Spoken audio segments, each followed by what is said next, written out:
আসসালামু আলাইকুম। আশা করি সবাই অনেক ভালো আছেন। বেশ দীর্ঘ একটা সময় কোনো ভিডিও নাই, আসলে একটু ব্যস্ত ছিলাম। এর মাঝে দেশেও ছিলাম, দেশে ছুটিতে গেছিলাম, সেখান থেকে আবার ব্যাক করলাম। আর এখন শীতের সময়, তো সময়টা খুব একটা ওইভাবে ম্যানেজও করতে পারছি না। কাজের শেষে বাসায় যাই, সন্ধ্যা হয়ে যায়, ঠান্ডার কারণে বাইরে বের হতে পারি না। তো আজকে ভাবলাম একটা ভিডিও করি, বেশ কিছু ভাই র্যান্ডম কিছু প্রশ্নের উত্তর দিব আর কি। অনেক ভাইরা সেম কোশ্চেন করতেছে, অনেক ভিডিওতে কমেন্টস করতেছে আসলে ভিডিও দিচ্ছেন না কেন। আসলে ভাই ওইভাবে ভিডিও করা হয়ে ওঠে না, আর আমি প্রফেশনাল ভিডিও আসলে করার মতো মানুষও না।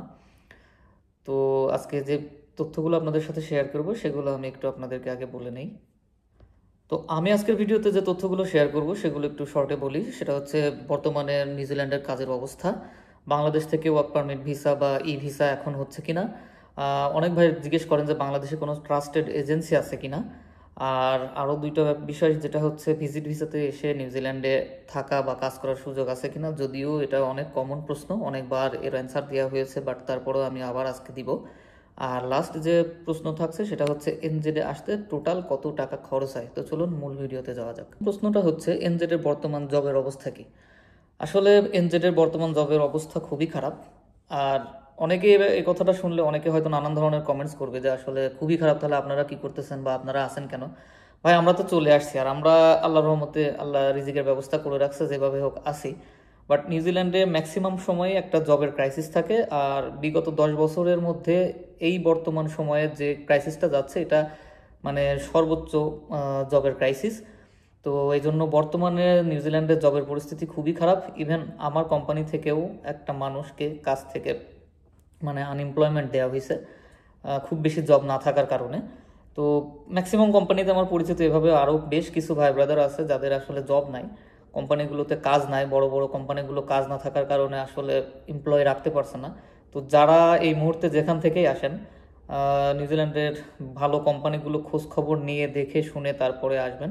বর্তমান কাজের পরিস্থিতি আসলেই খুবই খারাপ, শুধুমাত্র ওয়ার্ক ভিসার জন্য না, স্টুডেন্ট ভিসাতে আমার অনেক পরিচিত ভাই ব্রাদার আছে, ইভেন আমার কাছের মানুষও আছে।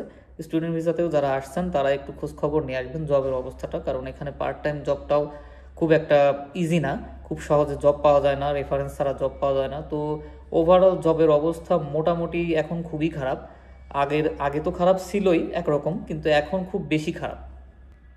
দ্বিতীয় যে প্রশ্নটা হচ্ছে বাংলাদেশ থেকে এখনো ই ভিসা বা ওয়ার্ক পারমিট ভিসা হচ্ছে কিনা। ভাই আগে আমাদেরকে বুঝতে হবে ই ভিসাটা আর নর্মাল ভিসাটা কি। ই ভিসা আর এমনি ভিসা দুটো ভিসাই সেম ভিসা।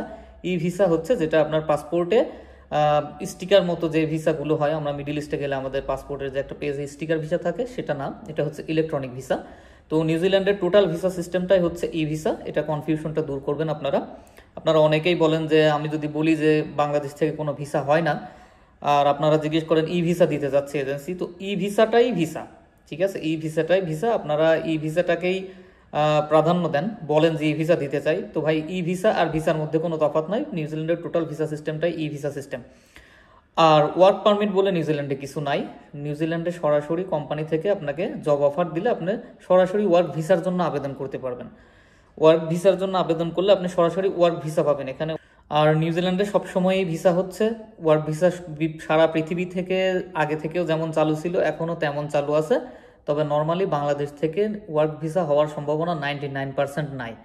ঠিক আছে, আপনারা হয়তো অনেকেই বলেন তাহলে আপনারা কিভাবে গেছেন। ভাই আমরা বিভিন্ন দেশে ছিলাম, আর এখানে 99% মানুষ বিভিন্ন দেশে কর্মরত থাকা অবস্থায় নিউজিল্যান্ডে জবের জন্য আবেদন করে তারপরে আসছে। দেশ থেকে সরাসরি নিউজিল্যান্ডে ওয়ার্ক ভিসা পাওয়াটা একেবারে মানে না পাওয়ার মতোই। খুব কপাল গুণে সৌভাগ্যবান ব্যক্তি হলে হয়তো অনেকের হয়ে যায়, আমার চেনা জানা দুই একটা আছে, যদিও তারা অন্যান্য সেক্টরে, আমাদের মতো এমন সেক্টরে না, তাদের হেলথ সেক্টর বা আইটি সেক্টরের জবগুলোতে সরাসরি বাংলাদেশ থেকে মানুষ আসার এমন রেকর্ড আছে এবং আমার পরিচিত অনেকে আছে। 3 নম্বর প্রশ্ন যেটা, সেটা হচ্ছে ম্যাক্সিমাম ভাই ব্রাদার যারা আছেন, ইভেন বোনরাও আছেন, ইভেন যারা ভিডিও দেখেন, অনেক মানুষ জিজ্ঞেস করেন যে ভাই বাংলাদেশে কোনো ট্রাস্টেড এজেন্সি আছে কিনা। সত্যি কথা বলতে ভাই আমি এজেন্সি দিয়ে কখনো কোথাও কোনো দেশে যাইও নি, আমার এজেন্সি সম্পর্কে কোনো ধারণাও নাই। তবে আমি এই পর্যন্ত নিউজিল্যান্ডে থাকা অবস্থায় যত মানুষের সাথে কথা বলেছি, সিঙ্গাপুর থেকে কয়েকটা মানুষ আসছে যারা এজেন্সি থ্রুতে আসছে, ইভেন সেই এজেন্সিগুলো এখনও মানুষ আনে, বাট তাদের রিকোয়ারমেন্ট অনেক হাই। তারা শুধুমাত্র হাইলি স্কিল্ড ওয়ার্কার সিঙ্গাপুর থেকেই নেয়, অন্য দেশ থেকে নেয় কিনা আমি জানি না, হয়তো ফিলিপাইন বা অন্যান্য দেশ থেকে নিতেও পারে। তবে বাংলাদেশে কোনো এজেন্সির মাধ্যমে নিউজিল্যান্ডে ওয়ার্ক ভিসা থেকেও আসছে এটা আমার জানা নাই। তবে হ্যাঁ, স্টুডেন্ট ভিসাতে বাংলাদেশ থেকে অনেক মানুষ আসছে। স্টুডেন্ট ভিসার জন্য আপনারা যদি আসতে চান বাংলাদেশে খোঁজ খবর নিয়ে দেখতে পারেন, হয়তো অনেক এজেন্সি আছে বাংলাদেশ থেকে স্টুডেন্ট ভিসা এখন ঠিকঠাক মতো করে দিচ্ছে। 4 নম্বর প্রশ্ন, এটা একদম কমন, সব মানুষ সবসময় জিজ্ঞেস করেন, ভাই ভিজিট ভিসাতে নিউজিল্যান্ডে এসে থাকা যাবে কিনা বা কাজ করার সুযোগ আছে কিনা।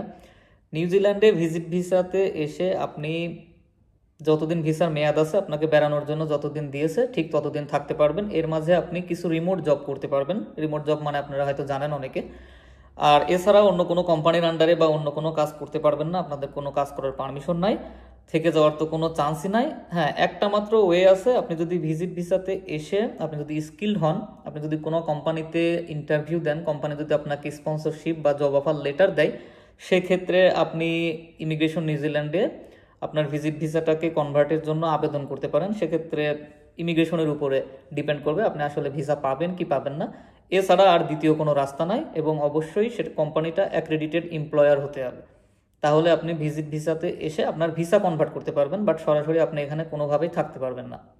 আর 5 নম্বর প্রশ্নটা হচ্ছে, এনজেডে আসতে টোটাল কত টাকা খরচ হয়। ভাই একটা জটিল প্রশ্ন ভাই, এই প্রশ্নের উত্তর আসলে আমি কিভাবে দেবো নিজেও জানি না।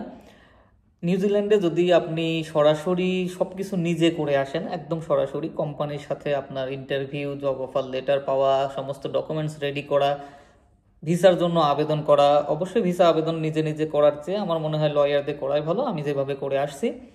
তো সরাসরি যদি সমস্ত কিছু নিজে থেকে করেন, তাহলে নিউজিল্যান্ডে ওয়ার্ক ভিসার জন্য আসতে খুব বেশি টাকা খরচ হবে না। রাফলি আমি যদি বলি, বাংলাদেশি টাকায় হয়তো সর্বোচ্চ 5.5 থেকে 5 লক্ষ টাকার মধ্যে হয়তো আপনি আসতে পারবেন। এটাই হচ্ছে নিউজিল্যান্ডে আসার টোটাল খরচ। আবার এমনও কোম্পানি আছে, অনেক এমপ্লয়িকে তারা সমস্ত খরচ দিয়ে তারপরে নিয়ে আসে, ইভেন বিমানের টিকিট যে এয়ারফেয়ার এটাও দিয়ে দেয়, ভিসা কস্ট সব কিছু দিয়ে দেয়। তো সব মিলিয়ে ঝিলিয়ে সর্বোচ্চ যদি খরচ হয়ও 5 থেকে 5.5 বা সর্বোচ্চ গেলে 6 লক্ষ টাকা, কারণ এখানে বিমানের এয়ার টিকিটের কস্ট অনেক হাই, সেক্ষেত্রে আপনার আপ ডাউন হতে পারে। তো এই হচ্ছে টোটাল কস্ট। এছাড়া দালাল বা এজেন্সির মাধ্যমে হয়তো অনেকে আসে, এজেন্সির মাধ্যমে কত লাগে এটা আমি বলতে পারবো না। আর দালালের মাধ্যমেও ভিসা কারোর হয়েছে কিনা জানি না, তবে অনেকেরই শুনছি 20 লাখ, কেউ 25 লাখ টাকা দিয়েও নিউজিল্যান্ডে আসছে, এমন আমার নিজের চোখে দেখা আছে। 22-23 লক্ষ টাকা দিয়ে অনেক অনেক লোকজন আসছে এখানে, এগুলো আমরা দেখছি, অনেকের সাথে আমাদের পরিচয়ও আছে। তো এক্স্যাক্টলি আসলে বলা যায় না যে কত টাকা লাগে, যে যেভাবে আসতে পারে আর কি। তো এই ছিল আজকের ভিডিও। আমি আসলে ভিডিও শর্ট করলাম, খুব বেশি লং করলাম না। এই ভিডিওর ইনফরমেশন আপনাদের ভালো লাগে, আপনারা ভিডিওটা শেয়ার করবেন, আপনাদের জানাশোনা লোকদের মাঝে ভিডিওটা শেয়ার করে তাদেরকে জানতে উৎসাহ করেন, এবং আপনারা আরও কোনো কিছু জানার থাকলে আমাকে কমেন্টস বক্সে কমেন্টস করে জানান, আমি চেষ্টা করব ইনশাল্লাহ আপনাদের প্রশ্নের উত্তর দেওয়ার জন্য। সবাই অনেক অনেক ভালো থাকবেন, ধন্যবাদ সবাইকে।